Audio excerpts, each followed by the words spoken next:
ಬ್ಯಾಂಕಾಕ್ನಿಂದ ಭಾರತಕ್ಕೆ ಹಾವುಗಳ ಕಳ್ಳ ಸಾಗಾಣಿಕೆ ಆಗಿದೆ. ಮುಂಬೈಗೆ ತರಹೇವಾರಿ ಹಾವುಗಳನ್ನು ಪ್ರಯಾಣಿಕನೊಬ್ಬ ತಂದಿದ್ದಾನೆ, ಸ್ಮಗಲ್ ಮಾಡಿದ್ದಾನೆ. ಛತ್ರಪತಿ ಶಿವಾಜಿ ಏರ್ಪೋರ್ಟ್ಗೆ ಬರ್ತಾ ಇದ್ದಂತೆ ಆತನನ್ನು ಲಾಕ್ ಮಾಡಲಾಗಿದೆ. ರೆಡ್ ಸ್ಯಾಂಡ್ ಬೋವಾ ಸೇರಿದಂತೆ ಒಟ್ಟು 16 ಹಾವುಗಳನ್ನು ರಕ್ಷಣೆ ಮಾಡಲಾಗಿದೆ. ಅನುಮಾನ ಬಂದು ಲಗೇಜ್ ಪರಿಶೀಲನೆಯ ಸಂದರ್ಭದಲ್ಲಿ ಶಾಕ್ ಆಗಿದ್ದಾರೆ. ಜೀವಂತ ಹಾವುಗಳನ್ನು ಕಂಡು ಅಧಿಕಾರಿಗಳೇ ತಬ್ಬಿಬ್ಬಾಗಿದ್ದಾರೆ. Goodman Linford Leo ಎಂಬಾತ ಇವನೇ ಸ್ಮಗಲ್ ಮಾಡ್ತಾ ಇದ್ದವನು. ಅವನನ್ನು ಅರೆಸ್ಟ್ ಮಾಡಲಾಗಿದೆ. ವನ್ಯಜೀವಿ ರಕ್ಷಣಾ ಕಾಯ್ದೆಯ ಅನ್ವಯ ಆರೋಪಿಯನ್ನು ಅರೆಸ್ಟ್ ಮಾಡಿದ್ದಾರೆ. ಚಾಕ್ಲೇಟ್ ಬಾಕ್ಸ್ಗಳು ಬರ್ತಾವಲ್ಲ, ಚಾಕ್ಲೇಟ್ ಬಾಕ್ಸ್ಗಳಲ್ಲಿ ಹಾಕೊಂಡು ತಗೊಂಬಂದಿದ್ದಾನಂತೆ. ನಾವು ಈ ಹಿಂದೆ ಚಿನ್ನ, ವಜ್ರ ಈ ಥರದ ಬೆಲೆ ಬಾಳುವಂಥ ವಸ್ತುಗಳನ್ನು ಸ್ಮಗಲ್ ಮಾಡಿದ್ದನ್ನು ನೋಡಿದ್ದೀವಿ, ಕಳ್ಳ ಸಾಗಾಣಿಕೆ ಮಾಡಿದ್ದನ್ನು ನೋಡಿದ್ವಿ. ಆದರೆ ನೋಡಿ ಅಲ್ಲಿ ಸ್ನೇಕ್, ಬೇರೆ ಬೇರೆ ವೆರೈಟಿಯ 14 ಹಾವುಗಳು, ಬೇರೆ ಬೇರೆ ವೆರೈಟಿ. ಕೀನ್ಯಾದ ಮರಳು ಬೋವಾ 2, ಅಲ್ಬಿನೋ ಹಾವು ಇದೊಂದು 3, ಹೊಂಡುರಾನ್ ಮಿಲ್ಕ್ ಅಂತ ಸ್ನೇಕ್ 2 ಇದು.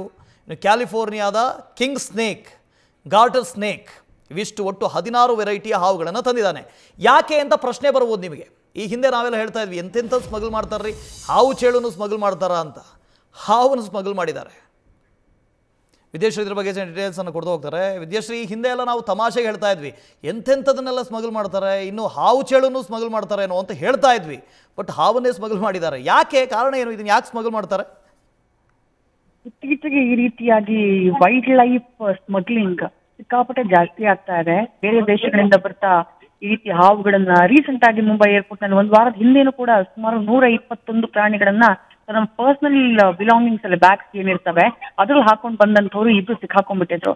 ಇವನು ಕೂಡ ಬಂದಿರೋದು ಬ್ಯಾಂಕಾಕ್ ನಿಂದಾನೆ.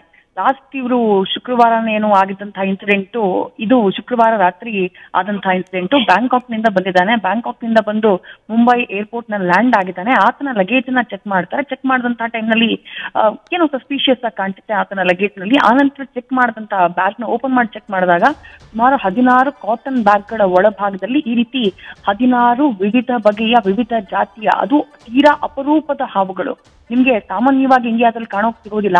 ಬೇರೆ ಬೇರೆ ದೇಶದ ಹಾವುಗಳು, 16 ಹಾವುಗಳು, ಲೈಫ್ ಸ್ನೇಕ್ಸ್ ಆತನ ಬ್ಯಾಗ್ ನೊಳಗಿತ್ತು. ಆ ನಂಬರ್ಸ್ ಎಷ್ಟೆಷ್ಟು ಹಾವುಗಳಿದ್ದಾವೆ, ಯಾವ ದೇಶದ ಹಾವುಗಳು ಅನ್ನೋದನ್ನ ನಾವು ಸ್ಕ್ರೀನ್ ನಲ್ಲಿ ಗಮನಿಸ್ತಾ ಇದ್ವಿ. ಎಲ್ಲವೂ ಕೂಡ ಬೇರೆ ಬೇರೆ ದೇಶಕ್ಕೆ ಸಂಬಂಧಪಟ್ಟಂತಹ ಹಾವುಗಳು. ಇವನಿಗೆ 34 ವರ್ಷ. ಇವನ್ ಆಕ್ಚುಲಿ ಈತ ಚೆನ್ನೈ ಮೂಲದವನು, ಚೆನ್ನೈಗೆ ಬರ್ತಾ ಇದ್ದವನು. ಬ್ಯಾಂಕಾಕ್ ನಿಂದ ತಗೊಂಡ್ಬಂದಿದ್ದಾನೆ ಅಂತಂದ್ರೆ ಇವ್ರದೊಂದು ದೊಡ್ಡ ಸಿಂಡಿಕೇಟೇ ಇರಬೇಕು ಅನ್ನುವಂತ ಅನುಮಾನ ಕಸ್ಟಮ್ಸ್ ಅಧಿಕಾರಿಗಳಿಗೆ ಮೂಡಿದೆ. ಕೇವಲ ಇವನೊಬ್ಬ ಇರ್ಲಿಕ್ಕಿಲ್ಲ, ಇದು ಒಂದು ದೊಡ್ಡ ರ್ಯಾಕೆಟ್ ಇರಬಹುದು ಅನ್ನುವಂತ ಅನುಮಾನ ಮೂಡಿದೆ. ಯಾಕಂದ್ರೆ ಇವನನ್ನ ಕರೆದು ಪರಿಶೀಲನೆ ಮಾಡಿದಾಗ ಅವನ ಬಳಿ ಯಾವುದೇ ಪರ್ಮಿಷನ್ ಲೆಟರ್ಗಳಿಲ್ಲ. ಯೂಶುವಲ್ ಆಗಿ ನೀವು ಹೊರದೇಶದಿಂದ ಈ ರೀತಿ ವೈಲ್ಡ್ ಲೈಫ್ ನ ತಗೊಂಡ್ಬರ್ತೀರಿ ಅಂತ ಅನ್ನುವಂಥ ಟೈಮ್ ನಲ್ಲಿ ಅದಕ್ಕೆ ಆದಂತಹ ಪರ್ಮಿಷನ್ ಅನ್ನ ನೀವು ಪಡ್ಕೊಳ್ಬೇಕಾಗತ್ತೆ. ಈತನ ಬಳಿ ಅದ್ಯಾವ ಪರ್ಮಿಷನ್ ಲೆಟರ್ಗಳು ಕೂಡ ಇರ್ಲಿಲ್ಲ. ಹಾಗಾಗಿ ಇದು ಒಂದು ಸಿಂಡಿಕೇಟ್ ನ ಭಾಗ ಇರಬಹುದು ಈತ ಅನ್ನುವಂತ ಒಂದು ಅನುಮಾನ ಇದೆ. ಈಗ ಬಂದಂತಹ ಹಾವುಗಳನ್ನ ಏನ್ ಮಾಡ್ತಾರೆ, ಅದನ್ನ ಈಗ ನಮ್ಮಲ್ಲಿ ಈಗ ಎಲ್ಲೋ ಸ್ಮಗಲ್ ಮಾಡಿದಂತಹ ಪ್ರಾಣಿಗಳನ್ನ ವಾಪಸ್ ಅವುಗಳನ್ನ ಕಾಡಿಗೆ ಬಿಡುವಂತಹ ಕೆಲಸ ಆಗುತ್ತೆ. ಬಟ್ ಇವುಗಳನ್ನ ಹೇಗೆ, ಇದಕ್ಕೆ ಅಂತಾನೆ ಒಂದು NGO ಇರುತ್ತೆ, ಇದಕ್ಕೆ ಅಂತಾನೆ ಕೆಲವು ಸಂಸ್ಥೆಗಳಿರ್ತವೆ. ಆ ಸಂಸ್ಥೆಗಳು ಏನ್ ಮಾಡ್ತವೆ ಅಂದ್ರೆ ಈ ಹಾವುಗಳು ಮೂಲತಃ ಎಲ್ಲಿಯವು ಅನ್ನೋದನ್ನ ಐಡೆಂಟಿಫೈ ಮಾಡ್ತಾರೆ. ಅದನ್ನ ಐಡೆಂಟಿಫೈ ಮಾಡಿದ್ಮೇಲೆ ಅವುಗಳನ್ನ ಮತ್ತೆ ಆ ರಾಷ್ಟ್ರಕ್ಕೆ ಕಳುಹಿಸುವಂತಹ ಕೆಲಸ ಆಗತ್ತೆ.